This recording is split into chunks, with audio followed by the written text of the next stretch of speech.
Hello friends, welcome back to our channel Sonia's kitchen. ഇന്ന് ഞാൻ വന്നിരിക്കുന്നത് ഒരു വെറൈറ്റി ആയിട്ടുള്ള ഫിഷിന്റെ റെസിപ്പിയുമായിട്ടാണ്.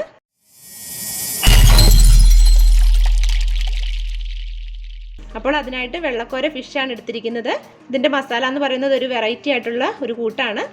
അപ്പോൾ അതുകൊണ്ട് തന്നെ നമ്മളിങ്ങനെ ഗ്രില്ല് ചെയ്ത് കഴിയുമ്പോഴത്തേക്കും ഇതിന് വളരെ ടേസ്റ്റാണ്. അപ്പം എൻ്റെ ഈ വീഡിയോസ് നിങ്ങൾ സ്കിപ്പ് ചെയ്യാതെ മുഴുവനായിട്ടും കാണുക. അതിനുശേഷം നിങ്ങളൊന്ന് ട്രൈ ചെയ്ത് നോക്കണം. ഇതേ രീതിയിൽ വളരെ നല്ലൊരു ടേസ്റ്റാണ് ഇത് കഴിക്കാനായിട്ട്.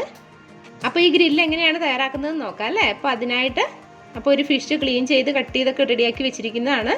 അപ്പോൾ ഇതിലേക്ക് ചേർക്കാനുള്ള മസാലയ്ക്കായിട്ട് വേണ്ടത് കുരുമുളക് പൊടി. ഇതിപ്പോൾ 2 ടേബിൾ സ്പൂൺ കുരുമുളക് പൊടിയാണ് എടുത്തിരിക്കുന്നത്. അപ്പോൾ നമുക്ക് കൂടുതലായിട്ട് കുറച്ചുകൂടി സ്പൈസി വേണമെന്നുണ്ടെങ്കിൽ ഒരല്പം കൂടി ചേർത്ത് കൊടുക്കാം. പിന്നെ ഉപ്പ്, പച്ചമുളക് ഒരെണ്ണം, അരമുറി നാരങ്ങ, അതിൻ്റെ നീരാണ് നമ്മൾ ഉപയോഗിക്കുന്നത്. ഒരു ചെറിയ പീസ് മാങ്ങ, ചെറിയൊരു മാങ്ങയുടെ പകുതി ഭാഗം കട്ട് ചെയ്തെടുത്താണിത്. മഞ്ഞൾപ്പൊടി. അപ്പോൾ ഈ നാരങ്ങയുടെ നീരൂടെ ഇതിലേക്ക് ഒഴിച്ചു കൊടുത്ത് ഒരല്പം വെള്ളം കൂടി ഒഴിച്ചു കൊടുത്തതിന് ശേഷം ഇത് നന്നായിട്ട് പേസ്റ്റ് രൂപത്തിൽ അരച്ചെടുത്തുകൊണ്ട് വരാം.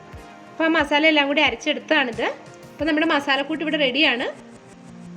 ഇനി ഈ വരഞ്ഞു വെച്ചിരിക്കുന്ന മീനിലേക്ക് ഈ മസാല ചേർത്ത് കൊടുക്കാം. അപ്പോൾ നന്നായിട്ട് തന്നെ ഇതിൻ്റെ ഈ നമ്മൾ വരഞ്ഞെടുത്തിരിക്കുന്ന ഇതിൻ്റെ ഉള്ളിലേക്കൊക്കെ ഒന്ന് നന്നായിട്ട് പിടിപ്പിച്ച് കൊടുക്കണം. അപ്പോൾ നിങ്ങൾ ആദ്യമായിട്ടാണ് എൻ്റെ ഈ വീഡിയോസൊക്കെ കാണുന്നതെങ്കിൽ ദയവായി ചാനൽ സബ്സ്ക്രൈബ് ചെയ്യാനും അതോടൊപ്പം കാണുന്ന ബെല്ലൈക്കോണിൽ ക്ലിക്ക് ചെയ്യാനായിട്ട് മറക്കരുത് കേട്ടോ. അങ്ങനെ ചെയ്താൽ മാത്രമേ ഞാൻ ഓരോ ദിവസങ്ങളിലും അപ്ലോഡ് ചെയ്യുന്ന വീഡിയോസിൻ്റെയൊക്കെ ഇൻഫർമേഷൻ നിങ്ങൾക്ക് അപ്പോൾ തന്നെ കിട്ടത്തുള്ളൂ, അതുപോലെ തന്നെ കാണാനായിട്ട് സാധിക്കത്തുള്ളൂ.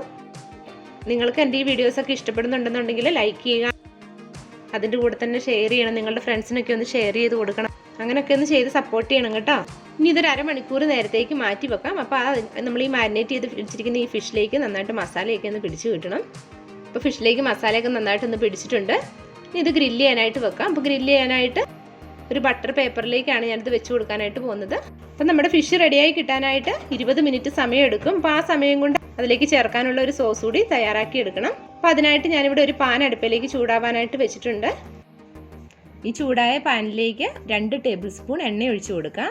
ഈ എണ്ണ ചൂടായി കഴിയുമ്പോഴേക്കും ഇതിലേക്ക് 2 ടീസ്പൂൺ ഇഞ്ചിയും 2 ടീസ്പൂൺ വെളുത്തുള്ളിയും കൂടി ചെറുതായിട്ട് അരിഞ്ഞതും കൂടി ചേർത്ത് കൊടുക്കാം. അപ്പോൾ ഇതിലേക്ക് ആവശ്യത്തിനുള്ള ഉപ്പ് കൂടി ചേർത്ത് കൊടുക്കാം. അപ്പം ഫിഷ് ഗ്രില്ല് ചെയ്തപ്പോൾ നമ്മൾ അതിനുള്ള ആ ഫിഷിന് ആവശ്യമായിട്ടുള്ള ഉപ്പ് ചേർത്തിട്ടുണ്ട്. ഇപ്പോൾ നമ്മൾ ഈ മസാലയ്ക്ക് വേണ്ട ഉപ്പ് ചേർത്താൽ മതി. ഇനി ഇത് നന്നായിട്ട് ഒരു ഫ്രൈ ആകുന്ന രീതിയിലൊന്ന് മൂത്ത് വരുമ്പോഴേക്കും ഇതിലേക്ക് ഒരു സവാള അരിഞ്ഞതുകൂടി ചേർത്ത് കൊടുക്കാം. ഇതിൻ്റെ ആ ഒരു ടേസ്റ്റ് എന്ന് പറയുന്നത് കുറച്ച് നന്നായിട്ട് ഫ്രൈ ആയി വരുമ്പോഴാണ് അതിനാ കൂടുതൽ ടേസ്റ്റ് കിട്ടുന്നത്. അപ്പോൾ ഈ സവാളയും കൂടി ഒന്ന് വഴറ്റിയെടുക്കാം. ഈ സവാള ഒന്ന് ചെറുതായിട്ട് വഴന്ന് വരുമ്പോഴേക്കും ഒരു ചെറിയ ടൊമാറ്റോയും കൂടി ചേർത്ത് കൊടുക്കാം. ഇനി ഇതിലേക്ക് ഒരു പച്ചമുളക് കനം കുറച്ച് വട്ടത്തിൽ അരിഞ്ഞാണ് അതുകൂടി ഇട്ട് കൊടുക്കാം. പിന്നെ ഒന്ന് മൂടി വെച്ച് കൊടുക്കാം ഈ സവാളയൊക്കെ ഒന്ന് നന്നായിട്ട് വഴന്ന് കിട്ടാനായിട്ട്. ഇപ്പോൾ ഈ ടൊമാറ്റോ ഒക്കെ നന്നായിട്ട് കുക്കായി വന്നിട്ടുണ്ട്. ഇനി ഇതിലേക്ക് അരമുറി നാരങ്ങ നീര് പിഴിഞ്ഞു കൊടുക്കുകയാണ് ചെയ്യുന്നത്.